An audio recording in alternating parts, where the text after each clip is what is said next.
Shalom semuanya. Hari ini adalah Jumat Agung, di mana kita memperingati kematian Tuhan Yesus. Kita akan merenungkan kembali kasih Tuhan Yesus yang luar biasa bagi kita semua. Yohanes 3 ayat 16 berkata, "Karena begitu besar kasih Allah akan dunia ini, sehingga Ia telah mengaruniakan anaknya yang tunggal, supaya setiap orang yang percaya kepadanya tidak binasa, melainkan beroleh hidup yang kekal." Ada apa dengan manusia sehingga Tuhan Yesus harus datang dalam dunia ini? Alkitab berkata, semua orang telah berbuat dosa dan telah kehilangan kemuliaan Allah. Upah dosa adalah maut, mati, tempatnya di neraka. Neraka adalah tempat yang sangat mengerikan. Jangan sampai masuk neraka. Karena itu Tuhan Yesus datang ke dalam dunia ini untuk menyelamatkan kita semua. Bagaimana cara Tuhan Yesus menyelamatkan kita? Alkitab berkata, Tuhan Yesus yang tidak mengenal dosa, dijadikan dosa oleh karena kita semua. Supaya di dalam Dia, yaitu mereka yang percaya kepada Tuhan Yesus, dibenarkan oleh Allah. Apa arti dari ayat ini? Tadi dikatakan, semua orang telah berbuat dosa dan telah kehilangan kemuliaan Allah. Upah dosa ialah maut, mati. Jadi Tuhan Yesus harus mati menggantikan saudara dan saya. Kalau kita melihat cara mati Tuhan Yesus, saya katakan sangat-sangat tidak manusiawi. Alkitab menuliskan ada 10 tahap penderitaan Tuhan Yesus. Dari Taman Getsemani sampai Golgota. Sangat mengerikan. Tahap yang pertama, ketika berada di Taman Getsemani, Tuhan Yesus berdoa kepada Bapa dalam keadaan ketakutan. Sampai peluhnya seperti tetes-tetes darah yang jatuh ke tanah. Pada saat itu seorang malaikat turun untuk menguatkan Tuhan Yesus. Tuhan Yesus berdoa kepada Bapa, "Ya Bapakku, jikalau sekiranya mungkin, biarlah cawan ini lalu daripadaku. Tetapi jangan seperti yang ku kehendaki, melainkan seperti yang kau kehendaki." Tuhan Yesus berdoa 3 kali seperti ini kepada Bapa. Tetapi Bapa tidak menjawab. Di sini Tuhan Yesus tahu bahwa Dia harus mengalami penderitaan ini. Di sini Tuhan Yesus mengajar kepada kita bahwa di dalam doa kita boleh menawar, tetapi jangan memaksakan kehendak. Bagi yang sekarang dalam keadaan ketakutan, kita harus ingat bahwa Tuhan Yesus pernah mengalami ketakutan untuk menebus dosa kita semua. Karena itu datanglah kepada Tuhan Yesus. Dia pasti mampu dan mau menolong kita semua. Tahap yang kedua, Tuhan Yesus ditangkap. Dia dituduh dengan bermacam-macam tuduhan. Diludahi, mukanya ditinju, dipukul. Tetapi Tuhan Yesus tidak membalas. Di sini Tuhan Yesus mempraktekkan apa yang diajarkannya kepada kita. Agar kita mengasihi dan berdoa bagi orang-orang yang membenci kita. Mengutuk kita, mencaci maki kita. Jikalau kita hanya mengasihi orang-orang yang mengasihi kita, apa jasa kita? Karena orang-orang berdosa pun juga mengasihi orang-orang yang mengasihi mereka. Tahap yang ketiga, Tuhan Yesus dibelenggu dan diadili. Waktu Tuhan Yesus diadili oleh Pilatus, ternyata tidak didapati kesalahan yang membuat Tuhan Yesus harus dihukum mati. Sementara itu orang-orang Yahudi terus berteriak-teriak supaya Tuhan Yesus dihukum mati. Salibkan dia! Salibkan dia! Akhirnya Pilatus menyerahkan Tuhan Yesus untuk disalibkan. Tahap yang keempat, Tuhan Yesus dicambuk. Proses awal dari penyalipan, jubah Tuhan Yesus dibuka dan dihukum cambuk. 2 algojo bergantian menghunjamkan cambuk ke punggung Tuhan Yesus. Ujung cambuk ini terbuat dari potongan tulang dan potongan besi. Tiap kali cambuk itu dihunjamkan ke punggung Tuhan Yesus. Itu menimbulkan luka yang dalam. Tuhan Yesus berteriak-teriak kesakitan. Darah Tuhan Yesus bercucuran. Tuhan Yesus bermandikan darah. Tahap yang kelima, kepala Tuhan Yesus diberi mahkota duri. Duri ditancapkan di kepala Tuhan Yesus dengan cara dipukul. Sakitnya luar biasa, darah bercucuran. Tahap yang keenam, Tuhan Yesus memikul salib. Dalam kesakitan, berlumuran darah, ditambah semalaman Tuhan Yesus tidak tidur, Tuhan Yesus harus memikul salibnya. Tuhan Yesus jatuh bangun karena tidak kuat. Maka Simon dari Kirene disuruh menggantikannya. Tahap yang ketujuh, tangan dan kaki Tuhan Yesus dipaku. Sakitnya luar biasa, darah bercucuran. Tahap yang kedelapan, Tuhan Yesus digantung di atas kayu salib. Pada saat itu Tuhan Yesus menderita secara lahir maupun batin. Secara lahir dia merasakan sakit yang luar biasa di sekujur tubuhnya. Dan juga merasa sesak karena ada cairan yang menekan jantungnya. Secara batin, Tuhan Yesus menderita karena Tuhan Yesus melihat semua orang yang lalu lalang menghujat dia. Ahli-ahli Taurat, tua-tua, imam-imam menghujat dia.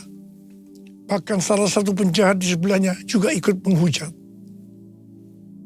Tahap yang kesembilan, Tuhan Yesus merasa ditinggalkan oleh Bapa. Sekitar jam 12 siang sampai jam 3 petang, tiba-tiba langit di sekitar Golgota menjadi gelap. Tuhan Yesus gelisah. Dan dia berteriak, Eli, Eli, lama sabachthani. Allahku, Allahku, mengapa engkau meninggalkan aku? Tuhan Yesus merasa ditinggalkan oleh Bapa. Orang yang berdosa pada hakikatnya dipisahkan dari Bapa. Jadi untuk menebus orang yang berdosa, maka Tuhan Yesus harus merasakan ditinggalkan oleh Bapa. Dipisahkan dari Bapa. Saya percaya ini adalah puncak penderitaan Tuhan Yesus. Penderitaan lainnya tidak ada artinya dibandingkan merasa ditinggalkan oleh Bapa. Bagi saya, kalau saya tidak bisa merasakan hadirat Tuhan, itu adalah hal yang paling berat dalam hidup saya. Karena itu saya setiap hari selalu menjaga langkah-langkah dalam hidup saya. Agar saya terus mengalami hadirat Tuhan. Kalau ada dosa, harus cepat diselesaikan. Supaya terus merasakan hadirat Tuhan. Saya berharap saudara juga melakukan hal yang sama seperti itu. Kalau ada di antara kita yang sudah tidak merasakan hadirat Tuhan. Dan kita menganggap itu hal yang biasa. Kita harus bertobat. Tidak ada yang lebih berbahagia daripada kalau kita berada dalam hadirat Tuhan. Sebab Alkitab berkata, di hadapanmu ada sukacita berlimpah-limpah. Artinya di dalam hadirat Tuhan ada sukacita dan kebahagiaan yang berlimpah-limpah. Tahap yang ke-10. Tuhan Yesus berkata, sudah selesai. It is finished. Ya Bapa, ke dalam tanganmu kuserahkan nyawaku. Lalu Tuhan Yesus mati. Pertanyaannya, mengapa Tuhan Yesus harus mati dengan cara demikian? Mengapa tidak dengan cara yang mudah? Dipenggal kepalanya, selesai. Mengapa Tuhan Yesus harus mati dengan bermandikan darah? Alkitab katakan, tanpa penumpahan darah, tidak ada pengampunan dosa. Untuk mengampuni dosa saudara, dosa saya, Tuhan Yesus harus mati dengan cara demikian. Selain itu, apalagi yang Alkitab katakan dengan cara mati Tuhan Yesus yang seperti itu? Yang pertama, penyakit kitalah yang ditanggungnya. Yang kedua, penderitaan kita yang dipikulnya. Dan oleh bilur-bilurnya kita disembuhkan. Darah-Mu Yesus sucikan daku. Darah-Mu Yesus bebaskanku. Darah-Mu Yesus ubahkan daku. Ku dijadikan baru. Darah-Mu Yesus sucikan daku. Darah-Mu Yesus bebaskanku. Darah-Mu Yesus ubahkan daku. Ku dijadikan baru. Ku dijadikan baru. Tuhan Yesus mati karena dosa-dosa kita. Dia dikuburkan. Tapi pada hari yang ketiga, Dia dibangkitkan. Haleluya! Tuhan Yesus tidak selamanya mati. Tetapi pada hari yang ketiga, Tuhan Yesus dibangkitkan. Apa yang Alkitab katakan? Kalau sampai Tuhan Yesus tidak bangkit. Yang pertama, sia-sialah pemberitaan firman Tuhan. Saya di sini memberitakan firman Tuhan. Tidak ada artinya. Sia-sia. Tetapi puji Tuhan. Tuhan Yesus hidup. Tuhan Yesus bangkit. Pemberitaan firman Tuhan menjadi tidak sia-sia. Hal yang kedua. Kalau sampai Tuhan Yesus tidak bangkit. Sia-sialah kepercayaan kita. Dan kita akan tetap mati di dalam dosa-dosa kita. Demikian juga dengan orang-orang yang mati di dalam Tuhan. Mereka akan tetap binasa. Tetapi puji Tuhan, Tuhan Yesus bangkit. Kita tidak akan mati di dalam dosa-dosa kita. Tetapi kita akan bersama-sama dengan Tuhan Yesus selama-lamanya. Haleluya! Hal yang ketiga, kalau sampai Tuhan Yesus tidak bangkit, kita adalah orang-orang yang paling malang dari segala manusia. Tetapi puji Tuhan, Tuhan Yesus bangkit. Kita bukan orang-orang yang paling malang, tetapi justru orang yang paling beruntung dari segala manusia. Ada berapa banyak orang-orang yang paling beruntung dari segala manusia? Angkat tangan saudara. Sebab Dia hidup,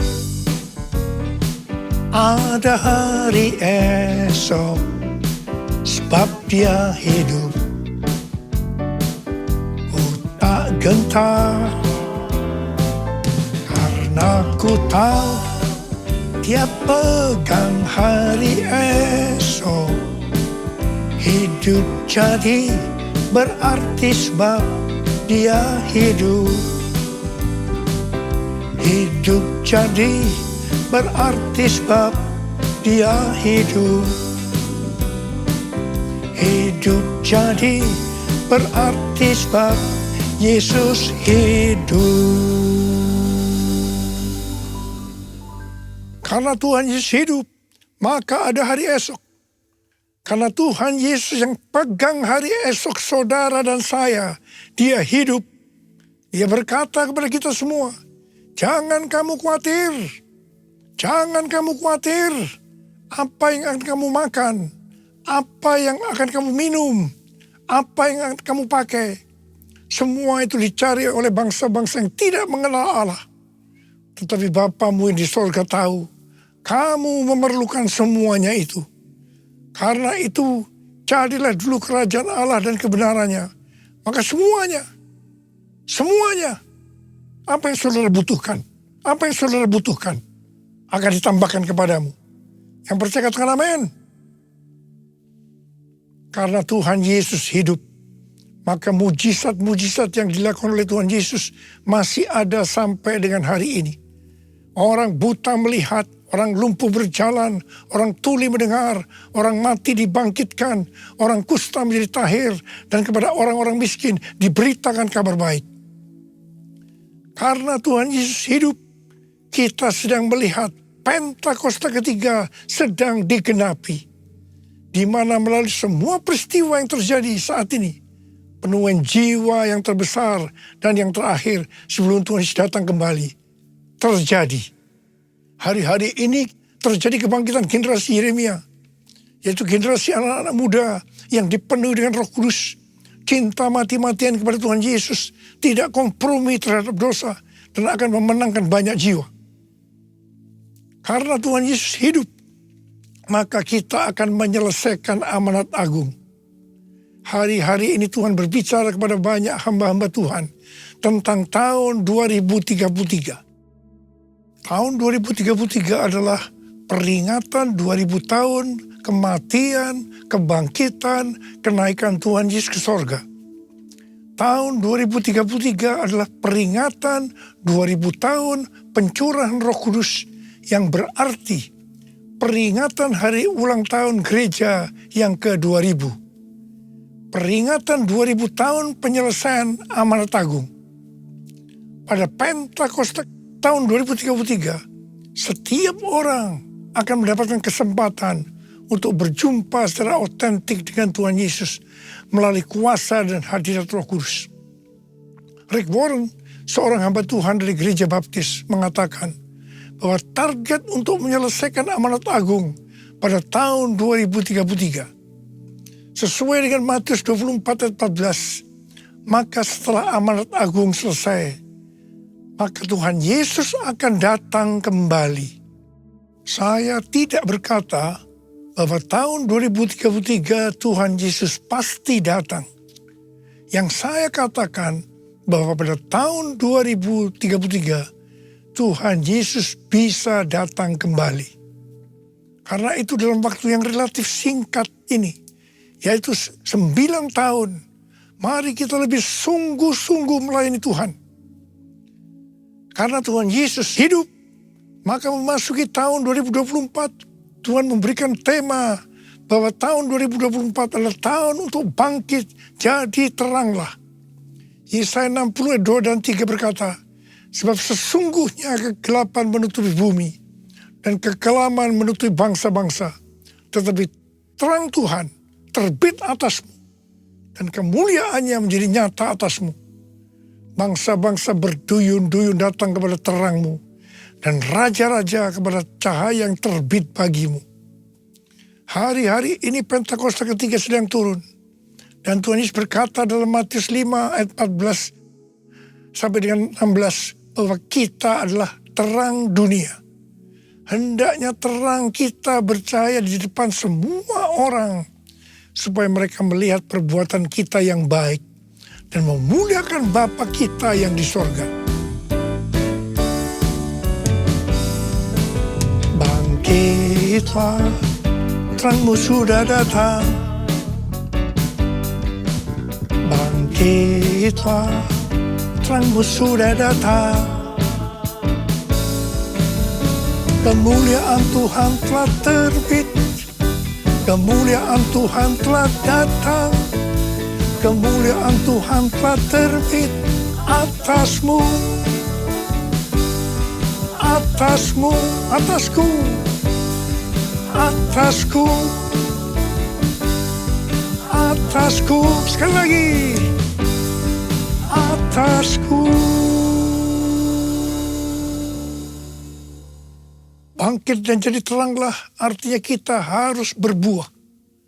Tuhan Yesus berkata dalam Yohanes 15 ayat 1 dan 2, Akulah pokok anggur yang benar, dan Bapakulah tukang kebunnya. Setiap carang padaku yang tidak berbuah, dipotongnya, dan setiap carang yang berbuah, dibersihkannya, supaya ia lebih banyak berbuah. Kita ini adalah carang. Carang yang tidak berbuah dipotong, jatuh ke tanah, menjadi kering, kemudian dikumpulkan orang, dan dicampakkan dalam api, lalu dibakar. Jadi kalau kita tidak berbuah, akan apa akibatnya? Kita akan dimasukkan dalam api neraka. Jangan sampai tidak berbuah. Waktu Tuhan Yesus memberikan perumpamaan tentang penabur benih, dikatakan ada benih yang jatuh di semak duri. semak duri ini akan semakin besar dan menghimpit tanaman itu sehingga tidak berbuah. Ini menggambarkan orang yang mendengarkan firman, lalu kekhawatiran dunia, tipu daya kekayaan, dan kenikmatan hidup menghimpit firman itu sehingga tidak berbuah. Tuhan Yesus dengan tegas memberitahu kita bahwa faktor utama yang menyebabkan orang percaya tidak berbuah adalah kekhawatiran dunia, tipu daya kekayaan, dan kenikmatan hidup. Ini adalah tipu daya si iblis. Hal yang seperti ini banyak dialami oleh orang Kristen. Karena itu Tuhan Yesus berkata, bangkitlah, jadi teranglah. Artinya kita harus berbuah. Tuhan Yesus berkata, kalau kita tinggal di dalam Dia dan firman-Nya tinggal di dalam kita, maka kita akan berbuah. Bagi orang yang seperti itu Tuhan Yesus berkata, mintalah apa saja yang kamu kehendaki, maka akan diberikan kepadamu. Dalam hal inilah Bapakku dimuliakan, bahwa kamu berbuah banyak dan menunjukkan bahwa kamu adalah murid-muridku. Galatia 5 ayat 22-23 berkata, namun buah roh ialah kasih, sukacita, damai sejahtera, kesabaran, kemurahan, kebaikan, kesetiaan, kelemah lembutan, penguasaan diri. Tidak ada hukum yang menentang hal-hal itu. Kembali kepada pesan Tuhan Yesus tentang cara yang berbuah, bahwa akan terus dibersihkan supaya ia lebih banyak berbuah. Ini berarti kita yang berbuah akan terus dibersihkan, mengalami proses pemurnian terus menerus, sehingga akan makin bertambah kudus dan menjadi serupa dengan gambar Yesus. Sehingga pada saat Dia datang menyebut kita di awan-awan, kita akan mendengar nama kita dipanggil, dan selanjutnya kita akan bersama-sama dengan Tuhan Yesus selama-lamanya. Ada berapa banyak di antara saudara yang percaya pada saat Dia datang nanti, nama kita dipanggil, dan kita akan bersama-sama dengan Tuhan Yesus selama-lamanya. Ada berapa banyak yang percaya? Angkat tangan saudara. Katakan bersama saya, layak dipuji disembah, Kaulah yang bertata dulu, sekarang, dan selamanya. Raja atas segala raja, namamu besar termulia. Layak dipuji disembah, Kaulah yang bertata dulu, sekarang, dan selamanya. Raja atas segala raja, namamu besar termulia. Namamu besar termulia. Namamu besar termulia. Mari berbahasa roh. Berbahasa roh. Oria la la la la la la la la la la la, oria la la la la la la la la, oria la la la kana maya la la la la. Tuhan, pengurapan-Mu turun ke atas kami semua ya Tuhan. Kami mau bangkit jadi teranglah. Kami mau bangkit jadi teranglah. Ya Tuhan, ya Tuhan, ya Tuhan. Tuhan, terima kasih. Terima kasih Engkau berkati anak-anak-Mu semua ya Tuhan. Kau menyertai anak-anak-Mu semua. Terima kasih. Terima kasih, terima kasih dalam nama Yesus. Haleluya, haleluya, amin. Saudara-saudara, kita akan masuk dalam perjamuan kudus. Kita akan mengingat ayat ini. Sebab setiap kali kamu makan roti ini dan minum cawan ini, kamu memberitakan kematian Tuhan sampai Ia datang. Perjamuan kudus adalah perjamuan Tuhan Yesus sendiri. Setiap kali kita masuk dalam perjamuan kudus, Tuhan Yesus selalu berkata, biarlah ini menjadi peringatan akan aku. Karena itu mari arahkan hati kita kepada kebaikan Tuhan. Supaya kita lebih mengasihi Tuhan Yesus. Supaya kita lebih mengasihi satu dengan yang lain. Mari kita tundukkan kepala. Bapa, siapakah kami sebelum kami mengenal Engkau? Kami semua orang berdosa. Upah dosa adalah maut, mati. Tapi Engkau yang tidak berdosa telah dijadikan dosa oleh karena kami. Engkau harus turun dari surga mulia. Mati ganti kami dengan penderitaan yang luar biasa. Sungguh kalau kami pikirkan betapa baiknya Engkau ya Aba. Engkau jadikan kami sebagai anak-anak-Mu. Engkau berkati, Engkau tuntun, Engkau bela, Engkau lindungi. Engkau juga tegur kalau kami salah. Malah Engkau hajar kami. Itu Engkau ya Aba. Itu Engkau ya Aba. Tuhan akan memberkati kita semua melalui perjamuan kudus. Tapi Tuhan mau kita makan dan minum dengan cara yang benar. Karena itu sekarang masing-masing lihat keadaan dirimu. Introspeksi. Jangan menyimpan dosa. Kalau ada dosa yang Tuhan ingatkan saat ini, langsung minta ampun. Ampuni kami Tuhan. Ampuni. Ampuni kami Tuhan. Ampuni. Ya Tuhan. Ya Tuhanku. Ya Allahku. Bapa, layakkan kami untuk masuk dalam perjamuan kudus. Kami akan masuk dalam perjamuan kudus dengan hati yang penuh ucapan syukur. Dalam nama Yesus kami berdoa. Amin. Mari. Angkat roti di tangan kanan kita tinggi-tinggi. Sebab apa yang telah kuteruskan kepadamu telah aku terima dari Tuhan. Yaitu bahwa Tuhan Yesus pada malam waktu ia diserahkan mengambil roti. Dan sesudah itu ia mengucap syukur atasnya. Dia memecah-mecahkannya dan berkata, inilah tubuhku yang diserahkan bagi kamu. Perbuatlah ini menjadi peringatan akan aku. Saudara dikasih Tuhan, bukankah roti yang kita pecah-pecahkan ini adalah persekutuan kita dengan tubuh Kristus? Mari kita makan dalam nama Yesus.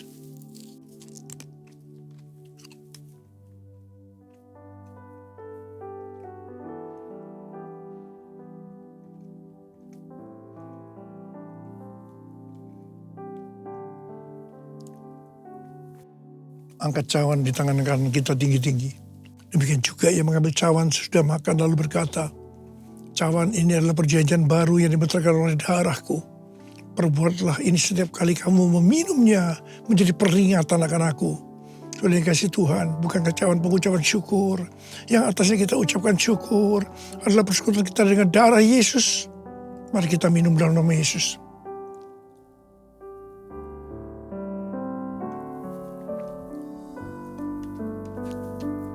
Angkat tangan kita di hadapan Tuhan. Ucapkan syukur dan terima kasih dengan suara, jangan diam. Tuhan, terima kasih Tuhan. Terima kasih Tuhan. Terima kasih ya Tuhan. Terima kasih. Terima kasih ya Tuhan. Terima kasih. Bapa, saat ini kau sedang menyembuhkan yang sakit. Kau sedang membebaskan yang terikat. Kau menghibur yang susah. Engkau menguatkan yang lemah. Engkau memberikan pengharapan-pengharapan yang baru bagi yang datang dengan putus pengharapan. Terima kesembuhan. Terima. Oh Tuhan, terima kasih. Terima kasih. Urapan-Mu turun ke atas kami semua. Urapi kami, Aba. Urapi kami, Aba. Urapi kami. Terima kasih, Yesusku. Terima kasih, Yesusku. Puji syukur hanya bagi Tuhanku. Terima kasih, Yesusku, terima kasih Yesusku. Puji syukur hanya bagi Tuhanku. Puji syukur hanya bagi Tuhanku. Puji syukur hanya bagi Tuhanku.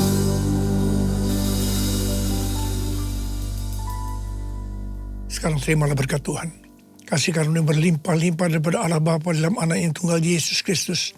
Persekutuan yang manis dengan Roh Kudus menyertai kita semua. Mulai hari ini sampai Tuhan Yesus datang menjemput kita di awan-awan. Dan bahkan sampai selama-lamanya. Yang percaya bersama-sama katakan, Amin.